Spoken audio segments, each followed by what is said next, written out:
Hello, Irv speaking. Hello, Dad? Yes, Bethy. Are you okay? 당신이 곧 들을 전화는 8살짜리 베스 스타퍼가 아버지에게 걸었던 것입니다. 그녀는 어머니 메리와 함께 납치되었습니다. 1980년 6월 15일 밤 10시 14분, 납치범은 베스가 아버지에게 아버지의 날 전화를 걸도록 허락했습니다. FBI는 이를 녹음했습니다. Yeah. Is Mommy okay? Yes. That's good. Oh, Daddy? yes. Happy Father's Day. Oh, thank you so much, sweetie. We can't talk anymore. When can you come home? I don't know. Can I talk? Talking you okay, Dad? Can I talk to him? No. 메리 스타퍼, 36세, 베스 스타퍼, 8살 딸, 납치되고 쇠사슬에 묶여 53일간 학대를 당했습니다. 하지만 둘은 탈출했고 같은 날 밍센 쉬는 체포되었습니다. 재판 중 그는 메리를 공격해 그녀의 얼굴에 상처를 남겼습니다. 그는 심지어 그녀를 죽이기 위해 청부살인자를 고용했지만 메리는 살아남아 밍이 다시는 누구도 위협하지 못하도록 했습니다. He had 53 days of our lives. He doesn't get another day. 미네소타주의 작은 마을 로즈빌에서 메리는 남편 어브와 두 자녀 스티브, 그리고 사랑스러운 딸 베스와 함께 살고 있습니다. 가족은 필리핀으로 이사를 준비 중이라 집안이 가득 차 있습니다. 1980년 5월 16일, 메리는 이사 전 마지막으로 베스를 데리고 보리를 보러 나섭니다. When Beth got home from school, I said, "Come on, let's go and get your haircut so we look nice." 몇 시간이 지나도 아무 소식이 없자 메리의 남편 어브와 6살 아들 스티브는 집에서 점점 더 걱정이 커집니다. What's happening? Where are Mary and Beth? Why haven't they come home yet? Mom's not the kind to run away. Mom loves me. Mom loves Dad.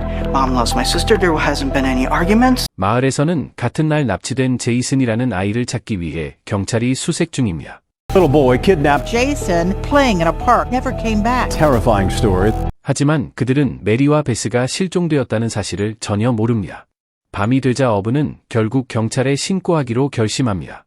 그는 어두운 머리의 남자에게 납치된 소년에 대해 듣게 됩니다. The man on FBI's most wanted list. This remains an extremely active scene. 어브는 아내와 딸에게 최악의 일이 일어날까 봐 두려워합니다. 수색은 전국적으로 확대됩니다. 도로 차단, 지상팀, 항공 지원이 동원됩니다. 메리의 차는 도랑에서 발견되지만 실종된 아이들이나 메리의 흔적은 없습니다. 어브는 불안에 휩싸였고 시간이 지날수록 가족이 살아 돌아오기를 바라는 희망은 점점 희미해집니다. 1980년 6월 15일, 아버지의 날, 어브는 아들 스티브와 집에 있지만 메리와 베스에 대한 소식은 여전히 없습니다. 납치된 지 30일이 지났습니다. 그때 전화벨이 울립니다. Hello, Irv speaking. Hello, Dad? Yes, Bethy. Are you okay? Yeah. Is Mommy okay? Yes. That's good. Oh, Daddy? yes. Happy Father's Day. Oh, thank you so much, sweetie. We're fine, Dad. Oh, I'm so glad. We can't talk anymore. When can you come home? I don't know. Can I talk? Talking you okay, Dad? Can I talk to him? No. Okay, you call again. See you soon. Okay. Bye. Bye-bye, sweetie. 이 수수께끼 같은 전화는 그의 딸과 아내에게 무슨 일이 있었는지에 대한 더 어두운 진실을 숨기고 있습니다. 납치 당일, 메리와 베스는 미용실에서 나오는 중이었습니다. 둘은 주차장을 걸어가고 있었습니다. We saw a man walking toward us. And I looked up. I thought perhaps he wanted to ask directions. And he had a gun. He pulled out the gun and put it at Beth's side and said, "I need a ride." 한 남자가 나타나 둘을 위협하며 자신의 차에 태웠습니다. 그는 베스에게 총을 겨누고 있었습니다. 메리는 남자의 말에 따라 운전하기 시작했지만 그를 알아보지 못했습니다. 그녀는 그 남자가 자신과 관련이 있다는 사실을 전혀 모르고 있었습니다. I said, "You know, I don't know where you're going, but we need to get there quickly because I have to get home. I have company coming for supper." 신호등 앞에 멈춰 섰을 때 바로 뒤에 경찰차가 있었습니다. We came to an intersection. And I remember him saying, "If that police car turns the same way we turn, you're dead." 하지만 경찰차는 방향을 틀지 않았습니다. 1시간 정도 운전한 후 남자는 메리에게 차를 멈추라고 말합니다. he opened the trunk, and I realized he was going to put us in the trunk. That was very, very scary for me. I said, please don't put us in the trunk. We won't be able to breathe. We were lying face down, and then the trunk was closed. 두 사람은 차 트렁크에 묶인 채 갇혔습니다. 그들은 서로를 풀어보려고 노력했지만 소음이 납치범의 주의를 끌었습니다. And he raised the trunk lid and saw that her ropes were untied. 트렁크가 열리자 자전거를 타고 다니던 두 소년이 차 근처로 다가왔습니다. One stays at the front of the car, one walks to the back trunk where he has it open, and he looks in and he sees this woman and child duct taped together and is alarmed and says, whoa. All of a sudden, something was placed on my feet. And then I could hear whimpering, and I thought, this is a child. 6살 제이슨 윌크먼은 단지 호기심을 가진 아이였습니다. 하지만 그가 보지 말아야 할 것을 본 대가로 그는 데려가졌습니다. And so I started to talk. I said, my name is Mary, and I'm 36 years old, and our daughter Beth is here, and she's 8 years old. And we don't know who this man is, and we don't know what he wants, and we don't know what he's going to do to us. I think he said, I'm supposed to visit my grandpa and grandma tomorrow. And we just talked about being scared.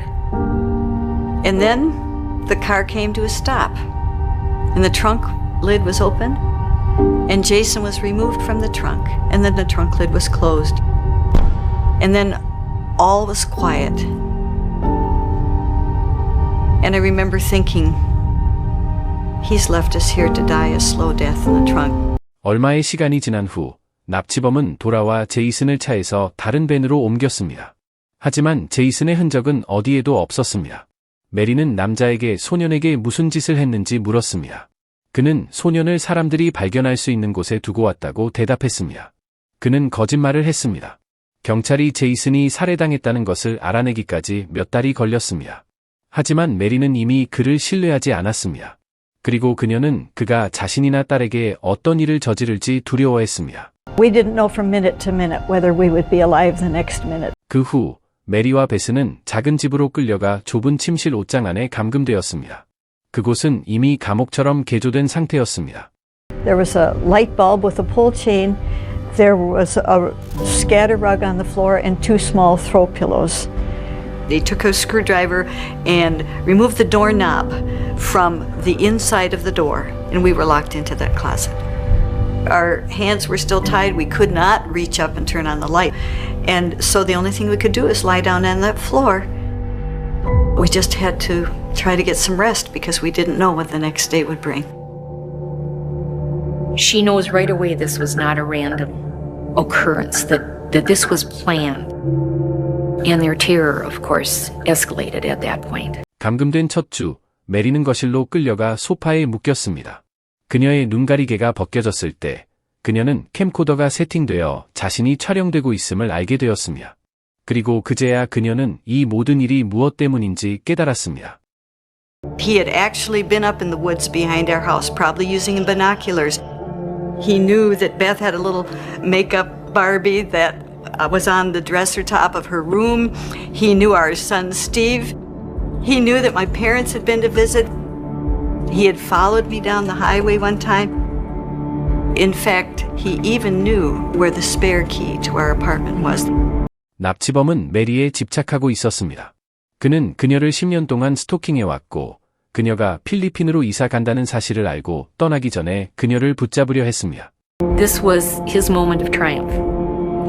He had found the person he wanted all these years, and he had her in his control, and he believed that it was simply a matter of time, that if she were with him long enough, she would come to love him. 15년 전 메리는 고등학교 교사였습니다. 그녀의 교실에는 밍센 쉬라는 소년이 있었습니다. 15살의 밍은 이미 동생들에게 폭력을 행사하는 것으로 알려져 있었으며 그의 어머니는 그를 두려워했습니다. 이는 그가 눈길을 고정시킨 선생님에게 나쁜 일이 생길 조짐이었습니다.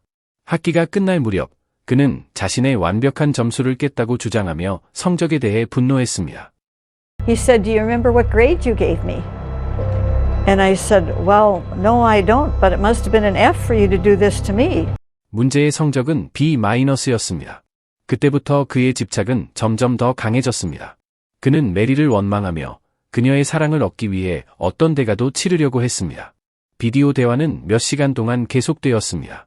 그의 목적은 메리를 설득하여 자신을 사랑하게 만드는 것이었습니다. 하지만 그게 통하지 않더라도 그가 가질 수 없는 것은 그냥 빼앗겠다는 태도였습니다. I'm not saying it's right. I know it's not right. But that's the way I've chosen. And no one knows. It's an evil thing. I could tell she was upset when she would come back and see me in the closet, but I didn't know why. 그는 여러 번 경고했습니다. 만약 그들이 무언가를 시도한다면 그는 그들을 죽일 것이라고. He hammered it into us. If I ran away, he'd kill her. If you did anything, he'd kill me.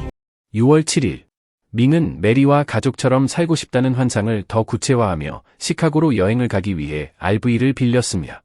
그는 RV 안에 베스를 쇠사슬로 묶어두고 메리와 함께 밖으로 나갔습니다. 그는 총으로 메리를 위협하며 복종하게 했습니다. 여행 중 메리와 베스는 각각 구출될 기회를 엿봤습니다. 메리는 여행자 수표를 사용해 FBI가 그녀의 거래 내역과 위치를 알 수 있도록 했습니다. 그러나 FBI는 그 정보를 받지 못했습니다. 한편 베스는 창문 블라인드를 뜯고 밖을 내다보며 지나가는 10대들에게 위험을 무릅쓰고 도움을 요청했습니다. 그녀는 납치되었다고 외쳤지만 10대들은 그녀를 비웃으며 이야기를 꾸며내지 말라고 했습니다. 그들은 떠났습니다. 7월 4일, 밍은 불꽃놀이를 보여주기 위해 두 사람을 밴에서 내리게 했습니다. 그리고 그는 이전처럼 경고했습니다.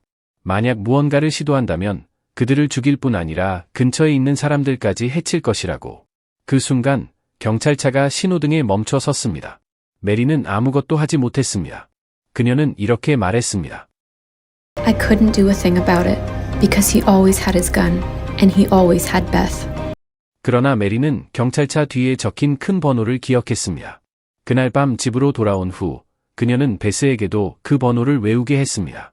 7월 6일, 가족 게임 밤이라는 밍의 또 다른 환상 속에서 테이블에 앉아 있던 중 밍은 메리가 가장 듣기 싫었던 소식을 발표했습니다. 그는 두 사람을 멀리 다른 집으로 데려가겠다고 했습니다. 밍의 목소리에는 흥분이 가득했지만 메리는 절망에 빠졌습니다. It wasn't until that day that I despaired to the point that I said to Beth, he's never gonna let us go. There were times when I questioned my faith. Sometimes I'd be so discouraged day after day. No rescue, no nothing. But Beth was sensitive to that. One day she said, Mom, do you think that God is going to send his angel to open the door for us like he did for Peter and the other guy? And in my deep heart of hearts, I didn't think it was going to happen that way at all.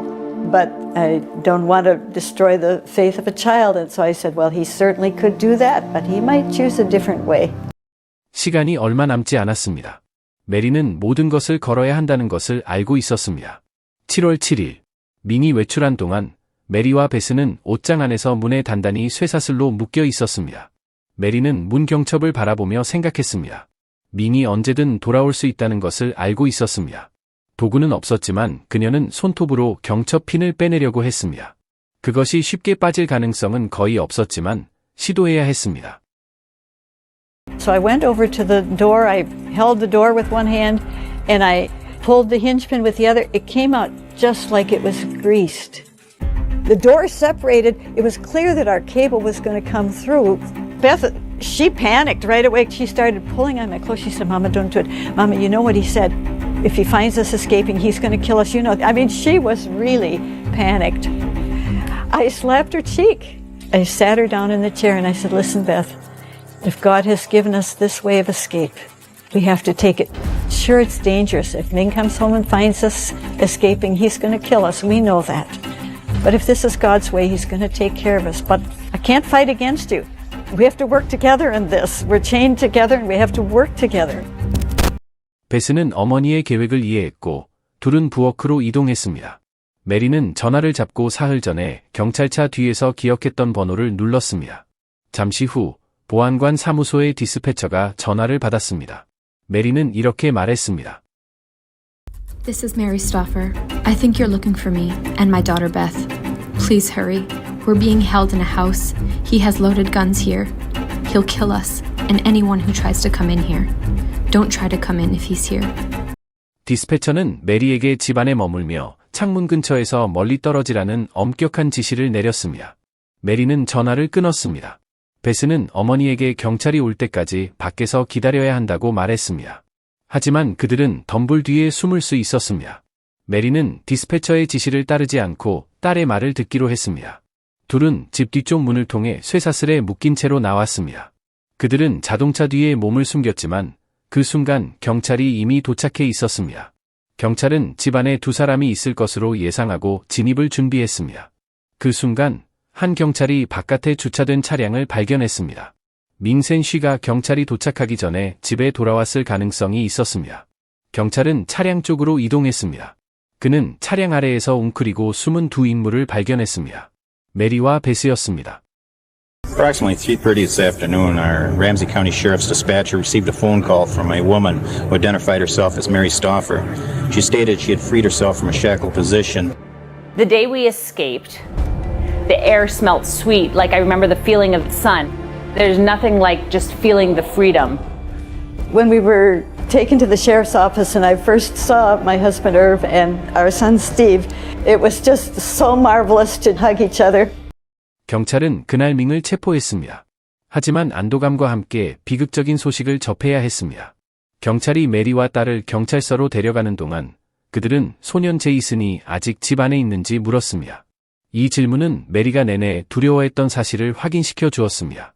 제이슨은 이미 죽었고 그의 시신은 아직 발견되지 않았습니다.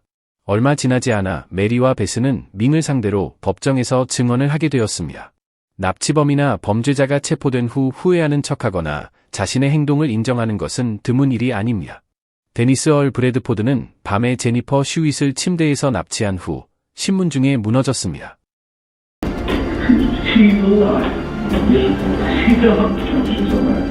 보비 조롱은 자신이 리사 맥베이에게 저지른 일이나 다른 피해자들에게 한 짓에 대해 후회한다고 자백했습니다. And the worst thing is I don't understand why. I don't understand why. 하지만 밍센 쉬는 대부분의 납치범과는 달랐습니다. He said, even if I get put in prison for a very long time, when I get out, I'll go after you, and if you're dead, I'll go after your kids. 수감 중이던 밍은 다른 재소자를 고용해 $50,000를 줄 테니 메리와 베스를 재판 전에 죽이라는 의뢰를 했습니다. 하지만 재소자는 바로 FBI에 이 사실을 알렸습니다.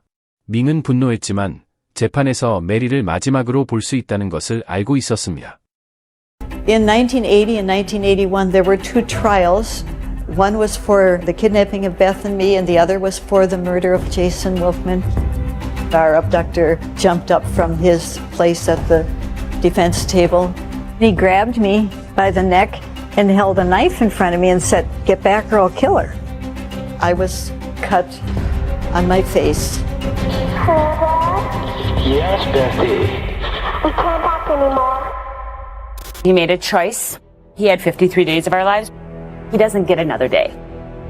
1980년 5월 16일, 밍은 잘못된 여자를 납치했습니다. 이제 모두가 밍센 쉬가 다시는 아무도 해치지 못하도록 하고 있었습니다. Our abductor was found guilty. The judge gave him a life sentence.